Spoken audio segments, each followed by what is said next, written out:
ini pengakuan jujur Toprak yang bikin banyak orang terdiam. Selamat datang di On1GP. Toprak Razgatlioglu akhirnya bicara jujur. Dan ini bukan kabar yang menyenangkan. Tes pramusim Sepang jadi tamparan keras bagi Toprak Razgatlioglu. Debutan Pramac Yamaha itu harus mengakhiri tes di posisi ke-19.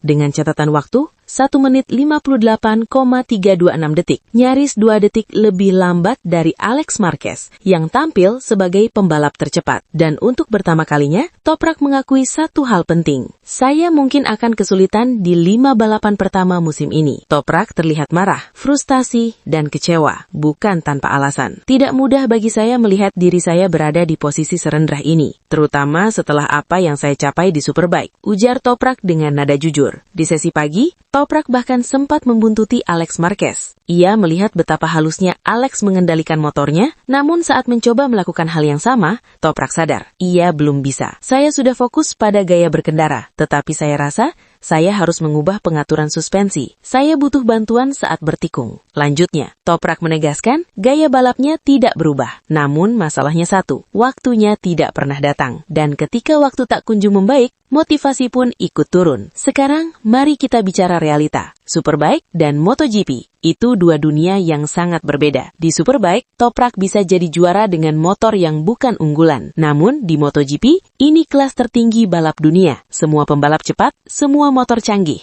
Dan kesalahan sekecil apapun langsung kelihatan di stopwatch. Belum lagi, Toprak datang dengan Yamaha M1 V4 yang masih sangat baru. Sementara para pembalap Ducati sudah bertahun-tahun hidup dengan motor yang sama. Maka wajar kalau adaptasi tidak bisa instan. Bala Toprak tidak perlu diperdebatkan. Tapi di MotoGP, bakat saja tidak cukup. Yang dibutuhkan adalah kesabaran, pemahaman motor, adaptasi, dan mental baja. Ekspektasi terlalu tinggi justru hanya akan melahirkan frustasi. Langkah terbaik sekarang, fokus ke diri sendiri, belajar pelan-pelan, jangan membandingkan diri dengan Ducati, terima prosesnya. Karena satu hal yang pasti, kalau Toprak sudah klik dengan motornya, dia bukan pembalap yang bisa dianggap remeh. Ini MotoGP, bukan Superbike. Dan ujian sesungguhnya baru akan dimulai. Dan satu hal penting yang harus kita luruskan, kesulitan Toprak bukan tanpa alasan. Dan bukan pula semata karena dia terbiasa dengan Superbike. Masalah utamanya ada pada motor itu sendiri. Untuk pertama kalinya dalam sejarah modern MotoGP, Yamaha benar-benar membuka babak baru. Dari mesin inline 4 yang mereka pakai puluhan tahun, sekarang Yamaha berpindah ke mesin V4. Dan ini bukan sekedar ganti mesin. Karakter motor berubah total. Cara masuk tikungan berubah.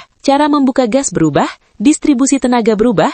Bahkan rasa motor di tangan pembalap benar-benar berbeda. Mesin V4 Yamaha ini masih sangat mentah. Masih dalam tahap mencari keseimbangan. Masalah yang muncul pun bukan hal sepele. Traksi belum konsisten. Grip saat menikung belum stabil. Feeling ban depan masih naik turun. Dan respons gas yang belum sepenuhnya bisa ditebak. Di kondisi seperti ini, bahkan pembalap paling berpengalaman sekalipun pasti butuh waktu. Jadi ketika Toprak terlihat kesulitan, itu bukan karena dia tak siap MotoGP, tapi karena dia sedang mencoba menjinakkan motor baru di saat Yamaha sendiri masih belajar memahami V4 mereka. Ini bukan soal Superbike versus MotoGP, ini soal fase pembangunan. Dan Toprak datang tepat di momen paling sulit dalam sejarah Yamaha MotoGP modern. On1GP, fakta keras tanpa drama berlebihan.